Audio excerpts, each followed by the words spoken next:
सीमा और राधा दोनों सगी बहनें थीं, मगर दोनों के स्वभाव में जमीन आसमान का अंतर था। राधा जहां स्वभाव से विनम्र और दरियादिल थी, वहीं सीमा एक नंबर की स्वार्थी और लालची थी। कॉलेज खत्म होने के बाद उनके माँ बाप ने उनकी शादी करने का फैसला किया। चूंकि सीमा बड़ी थी, इसलिए पहले उसकी शादी तय की गई। एक दिन घर में सीमा और राधा अपने माता पिता के साथ बैठे हुए थे। सीमा बेटा, मैंने तुम्हारे लिए एक लड़का देखा है।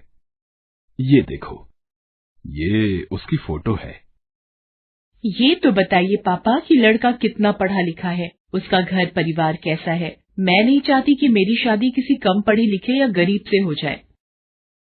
अरे बेटा, लड़का बैंक में ऊंचे पद पर है, अच्छा खाता पीता घराना है उसका, रुपए पैसों की कोई कमी नहीं है।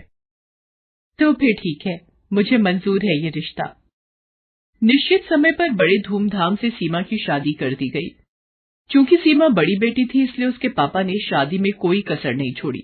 उन्होंने अपनी हैसियत से ज्यादा खर्च किया इस शादी पर। इसकी वजह से उन पर अच्छा खासा कर्ज भी हो गया। कुछ समय बाद राधा भी शादी के लायक हो गई। एक दिन, सुनो जी, मैंने राधा के लिए भी एक लड़का देखा है। ये लोग सीमा के ससुराल वालों जितने अमीर तो नहीं हैं, मगर शहर में उनका अपना घर और अपनी किराने की दुकान है। अपनी राधा खुश तो रहेगी ना वहां? हाँ हाँ, क्यों नहीं। चाहता तो मैं भी था कि सीमा की तरह राधा की शादी भी बड़े धूमधाम से करूं, मगर पैसे की समस्या सामने खड़ी है। कितने बड़े बड़े घरों में उसके लिए रिश्ता देखा, मगर पैसों की वजह से बात आगे नहीं बढ़ पाई। तभी राधा वहां आ जाती है। वो अपने माता पिता की सारी बातें सुन चुकी थी।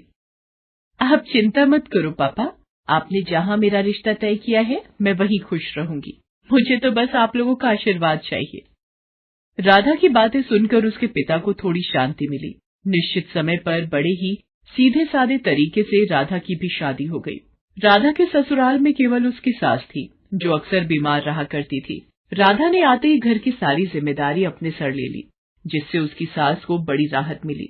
राधा दिन भर घर का काम करती थी और समय मिलने पर वह दुकान के कामों में अपने पति का हाथ भी बटाती थी। उधर सीमा की जिंदगी ऐशो आराम से गुजर रही थी। कभी शॉपिंग तो कभी किटी पार्टी। उसका सारा समय इन्हीं चीजों में बीतता था। एक दिन राधा और उसके पति दुकान पर थे। तभी वहां एक चमचमाती कार आकर रुकी। उसमें से सीमा और उसके पति निकले। सीमा के हाथ में मिठाई का डिब्बा था। दोनों दुकान में गए और सीमा राधा को मिठाई का डिब्बा देते हुए बोली, तेरे जीजा जी ने आज ही इस कार की डिलीवरी ली है। पूरे 20 लाख की कार है। मैंने सोचा ये खुशखबरी राधा को दी जाए। दरअसल सीमा राधा को जलाने के लिए अपनी कार दिखाने वहां आई थी, मगर भोली भाली राधा उसकी इस चाल को समझ नहीं पाई। मगर राधा का पति अनिल इन बातों को समझ गया। सीमा और उसके पति के जाने के बाद अनिल बोला, तुम्हारी बहन यहाँ खुशखबरी देने नहीं आई थी, बल्कि हमें जलाने के लिए यहाँ आई थी। वो जानती है ना कि हमारी हैसियत नहीं है ना कार खरीदने की, इसलिए अपनी नई कार दिखाकर हमें जलाना चाहती थी। नहीं जी, ऐसी कोई बात नहीं है। वो भला हमें क्यों जलाना चाहेगी? ऐसी ही बात है। उसे पता है ना कि मैं कभी कार नहीं खरीद सकता। मामूली दुकानदार जो हूं, और उसका पति तो बैंक में बड़ा अफसर है ना। क्यों? किसने कहा कि तुम कभी कार नहीं खरीद सकते? तुम जरूर कार खरीदोगे। अरे सीमा का पति तो बैंक में नौकरी करता है। एक हिसाब से देखें तो वो बैंक का नौकर है। उसे बैंक के हिसाब से काम करना पड़ता है। मगर यहाँ तुम तो अपने मालिक खुद हो। तुम जैसे चाहो अपनी मर्जी के मुताबिक काम कर सकते हो। अगर तुम ठान लो तो कुछ भी कर सकते हो। मैं हर कदम पर तुम्हारे साथ हूँ। देखना, थोड़ी ही दिनों में तुम एक कार क्या 10 कारों के मालिक बन जाओगे। उसने सारी चिंता छोड़कर जी तोड़ मेहनत करना शुरू किया। वो रोजाना सुबह 7 बजे दुकान खोलता था और देर रात 10 बजे तक दुकान पर ही रहता था। दोपहर के बाद राधा भी उसका हाथ बटाने दुकान पर आ जाती थी। राधा और अनिल दोनों ही स्वभाव से कोमल थे। ग्राहकों से बड़ी ही विनम्रता से बात करते थे। इसका नतीजा ये होता था कि जो भी एक बार उनके यहाँ से सामान ले जाता, वो फिर बार बार वहीं आता था। ग्राहकों को कम दाम में अच्छा माल देने के लिए राधा और अनिल ने एक शानदार योजना बनाई। वो दुकान का सामान शहर के व्यापारियों से न खरीदकर सीधे दिल्ली और मुंबई जैसे बड़े शहरों से मंगाने लगे। इससे ग्राहकों को भी अच्छा सामान मिल जाता था और दुकान में मुनाफा भी ज्यादा होता था। इस तरह धीरे धीरे कुछ ही सालों में अनिल ने राधा के नाम से कई किराने, फल, सब्जियों और डेयरी उत्पादों की दुकानों का शुभारंभ किया और उनका नाम रखा राधा ग्रोसरी मार्ट। अब अनिल और राधा की शहर में कई ग्रोसरी दुकानें थीं। उनकी गिनती अब शहर के जाने माने और अमीर हस्तियों में होने लगी थी। राधा की सास तो खुशी से फूली नहीं समाती थी। वो सबसे कहती थी, अरे मेरी बहू तो साक्षात लक्ष्मी का रूप है। वो इस घर में आई और देखो घर को क्या से क्या बना दिया। साक्षात लक्ष्मी है मेरी बहू, मिट्टी को हाथ लगा दे तो सोना बन जाए। एक दिन अनिल नई कार लेकर घर आया। अरे फिर नई कार ले आए? मैं कुछ नहीं कर रहा, ये तो तुम्हारी बात ही सच हो रही है। कौन सी बात? अरे तुमने ही तो कहा था ना कि मैं 1 नहीं 10 कारों का मालिक बनूंगा। लो, उनमें से 7 तो आ गई, बस अब 3 और बची हैं। राधा खिलखिलाकर हंस दी। चलो इसी खुशी में तुम्हारी बहन के घर मिठाई दे आए। दोनों मिठाई लेकर सीमा के घर चले। कार से उतरकर दोनों उसके घर के अंदर पहुंचे। अंदर सीमा और उसके पति में लड़ाई चल रही थी। इस लड़ाई की धुन में उन्हें पता ही नहीं चला कि कब राधा और अनिल वहां आए। अरे मैं पूछती हूँ कि जरूरत क्या थी बैंक में पैसे गबन करने की? तुम्हारी जमानत करवाने में घर की सारी जमा पूंजी खर्च हो गई। पर से बैंक ने तुम्हें नौकरी से भी निकाल दिया है। घर में एक पैसा भी नहीं है, घर गाड़ी सब गिरवी पड़े हैं। तुम्हारे एक गलत कदम ने सब मिट्टी में मिला दिया। मैंने क्या अपने लिए बैंक से पैसे गबन किए थे? ये सब तुम्हारी वजह से हुआ है। तुम्हें ही शौक चढ़ा था पार्टी करने का, शॉपिंग करने का, अब भुगतो। देखो जी, ताने मत मारो। कोई और लड़की होती तो अब तक तुम्हें ठेंगा दिखाकर अपने मायके चली गई होती। तो तुम भी चली जाओ ना, किसने रोका है तुम्हें? जानते हो ना कि मेरे मायके की हालत खराब है, इसीलिए शेर बन रहे हो। अभी वो लोग झगड़ ही रहे थे कि उनकी नजर अनिल और राधा पर पड़ती है। सीमा रोते हुए राधा से लिपट जाती है। अरे आप लोग यहाँ, मैं आपको कुछ कहने की जरूरत नहीं है, हम लोग सब जान चुके हैं। मैंने सुना है इस महीने आप एक नई ग्रोसरी स्टोर खोलने वाले हो। अगर वहां का मैनेजर आप मुझे बना दें तो बड़ी कृपा होगी। हमारे घर की हालत तो आप देख ही रहे हैं, आपसे कुछ छुपा हुआ नहीं है। अनिल और राधा ने एक बार एक दूसरे की ओर देखा और फिर सीमा के पति को हाँ बोल दिया।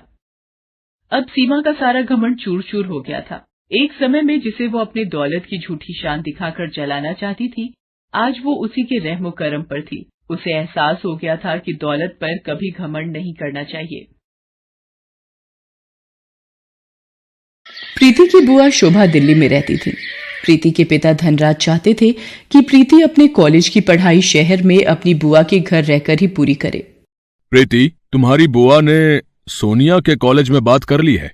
तुम अपना सारा सामान पैक कर लो, कल सुबह की तुम्हारी बस है। प्रीति, शोभा दीदी बहुत अच्छे स्वभाव की हैं, वो तुम्हारा पूरा ध्यान रखेंगी। अगले दिन प्रीति अपनी बुआ के घर दिल्ली आ जाती है। सोनिया शोभा से कहती है, मम्मी आपको मेरा ही कॉलेज मिला था इस गांव की गवार के एडमिशन के लिए। सोनिया धीरे बोलो, प्रीति बाहर ही है और वो तुम्हारे मामा जी की बेटी है। भूलो मत, तुम्हारी माँ भी एक गांव से ही शादी करके शहर आई थी। मम्मी आप जो भी बोलो पर मुझे इस गांव वाली से दूर ही रखना, वरना मेरा स्टेटस भी खराब हो जाएगा। पता नहीं, लग रहा है इसके आने से घर में गोबर जैसी बदबू आ रही है। मैं जरा नहा कर आती हूँ। प्रीति सोनिया के कमरे से आती आवाजों को सुन तो रही थी, पर अपनी बुआ के निर्मल स्वभाव के कारण वो उस वक्त चुप रही। अगले दिन प्रीति कॉलेज जाने के लिए तैयार होती है। तुम ये देसी सलवार कमीज में कॉलेज जाओगी? पर गांव में तो मैं यही सलवार सूट ही पहनती हूँ और मैं यही लेकर आई हूँ। नहीं नहीं प्रीति, ये अच्छा है जो भी तुमने पहना है। सोनिया को तो फिजूल में मजाक करने की आदत है। वैसे मैंने ड्राइवर को बोल दिया है, तुम सोनिया के साथ ही कॉलेज चली जाओ। सोनिया, प्रीति का कॉलेज में पहला दिन है, इसका ख्याल रखना। सोनिया मुंह बनाती हुई गाड़ी में जाकर बैठ जाती है। प्रीति भी उसके साथ चुपचाप गाड़ी में बैठ जाती है। पूरे रास्ते प्रीति सोनिया से बात करने की कोशिश कर रही थी, पर सोनिया बार बार अपने मेकअप में और अपनी सेल्फी लेने में ही व्यस्त रही। सोनिया कॉलेज आने से थोड़ी देर पहले ही ड्राइवर को गाड़ी रोकने के लिए कहती है, ड्राइवर गाड़ी रोको, प्रीति गाड़ी से नीचे उतरो। पर सोनिया मैडम, आपका कॉलेज तो अभी थोड़ा आगे है। ड्राइवर, तुमसे जितना कहा जा रहा है उतना सुना करो। और प्रीति, तुम यहाँ से कॉलेज अकेले जाओगी पैदल। मैं नहीं चाहती कि मेरी फ्रेंड्स तुम जैसी गांव की गवार को मेरे साथ गाड़ी से उतरते हुए देखें। सोनिया प्रीति को गाड़ी से उतार देती है और गाड़ी आगे चली जाती है। प्रीति अकेली सड़क पर पैदल ही कॉलेज तक पहुंचती है। वो सोनिया के पास जाती है। सोनिया, सोनिया सुनो तो। सोनिया, वो सलवार कमीज वाली लड़की तुम्हें आवाज दे रही है। पायल, तू कैंटीन में मेरा वेट कर, मैं थोड़ी देर में आती हूँ। क्या बात है प्रीति, मैंने तुमसे कहा था मेरे से कॉलेज में दूर रहना, पर तुम सबके सामने इतनी तेज आवाज लगाकर क्यों बुला रही हो? सोनिया, मैं यहाँ पर किसी को भी नहीं जानती हूँ, इसीलिए तुम्हें बुला रही थी। क्या तुम मुझे सबसे मिलवा सकती हो? आज इसका सबसे मिलने का किस्सा ही खत्म कर देती हूँ। चला कैंटीन में, सबसे तेरी पहचान करवाती हूँ। सोनिया प्रीति को कॉलेज की कैंटीन में ले जाती है। फ्रेंड्स, इससे मिलिए, ये है गांव से आई हुई एक बहुत ही सुशील लड़की प्रीति। ये आप सबके साथ पहचान करने आई है। अच्छा, आओ प्रीति, हमारे साथ बैठो। प्रीति जैसे ही कुर्सी पर बैठने लगती है, सोनिया कुर्सी खींच लेती है। प्रीति जमीन पर गिर जाती है। ओह सॉरी प्रीति, मुझे लगा तुम दूसरी कुर्सी पर बैठने वाली हो। कोई बात नहीं प्रीति, तुम इस कुर्सी पर बैठ जाओ। बेचारी प्रीति को अपमानित करते सोनिया को जरा भी लज्जा नहीं आ रही थी। कॉलेज के सभी लड़के लड़कियां प्रीति पर हंसने लगते हैं। सोनिया प्रीति को रोजाना ही परेशान करती रहती थी।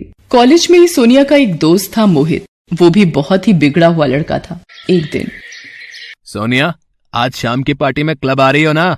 देखो कोई बहाना नहीं चलेगा, आज मेरा जन्मदिन है और तुम बिल्कुल मना नहीं कर सकती हो। हाँ मोहित, तुम मेरे बेस्ट फ्रेंड हो, मैं तुम्हारे जन्मदिन की पार्टी में जरूर आऊंगी।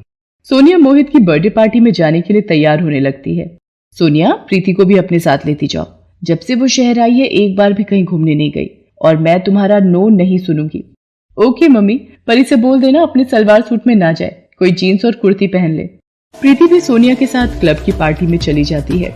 सोनिया प्रीति को एक टेबल पर बिठाकर मोहित और उसके दोस्तों के बीच चली जाती है।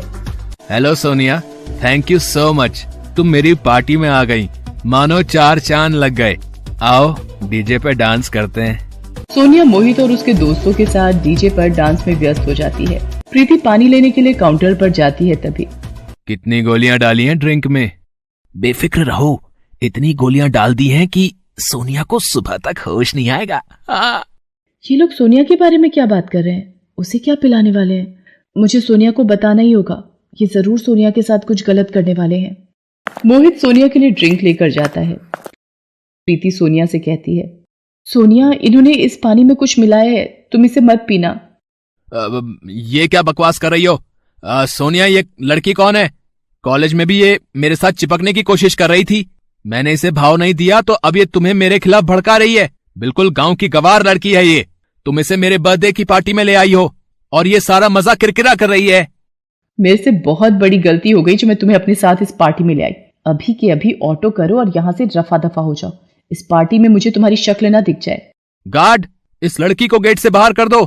प्रीति को ना चाहते हुए भी क्लब से बाहर जाना पड़ता है, पर उसे सोनिया की चिंता हो रही थी और वो सोनिया के पास वापस जाने का तरीका ढूंढ रही थी। उधर मोहित सोनिया को नशे की गोलियां मिलाकर वो ड्रिंक पिला देता है। मोहित, मुझे चक्कर आ रहे हैं, सिर घूम रहा है।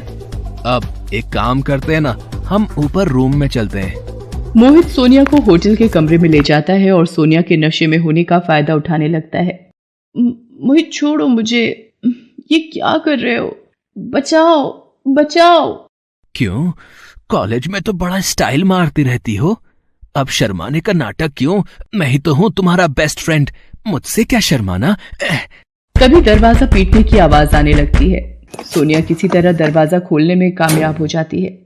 प्रीति, तू? मैंने तो। सोनिया बेहोशी की हालत में थी। इतनी देर में शोभा भी होटल पहुंच जाती है। प्रीति ने शोभा को फोन कर दिया था और सारी बात बता दी थी। शोभा ने मैनेजर से फोन पर बात की और प्रीति को अंदर आने की इजाजत मिली। सर, इसी लड़के ने सोनिया को नशे वाला पानी पिलाया था। गार्ड, पकड़ लो इस लड़के को, हमारे होटल का नाम खराब करता है। तुझे तो मैं पुलिस के हवाले करूंगा। इंस्पेक्टर साहब, इस लड़के को यहां से ले जाइए। बड़े घर के बिगड़े साहबजादे हैं ये, जेल की हवा भी खानी जरूरी है। शोभा प्रीति के साथ सोनिया को घर ले आती है। अगली सुबह, प्रीति, मुझे माफ कर दो, मैंने हमेशा तुम्हारा अपमान किया। तुम गांव से आई हो ये कहकर हमेशा तुम्हारा मजाक बनाया, पर कल तुमने मेरी इज्जत बचाकर मेरे ऊपर बहुत बड़ा एहसान किया है। मुझे अपनी गलती का एहसास है। क्या तुम अपनी बहन को माफ कर दोगी? हाँ, एक शर्त पर माफ कर सकती हूँ। कॉलेज की कैंटीन का समोसा मुझे अपने हाथों से खिलाओगी? उस दिन के बाद से सोनिया का स्वभाव प्रीति के लिए बिल्कुल बदल जाता है। शोभा भी ये सब देखकर बहुत खुश होती है। शहर की छोरी, गांव की गोरी एक दूसरे के दिल में प्यार की जगह बना लेती हैं।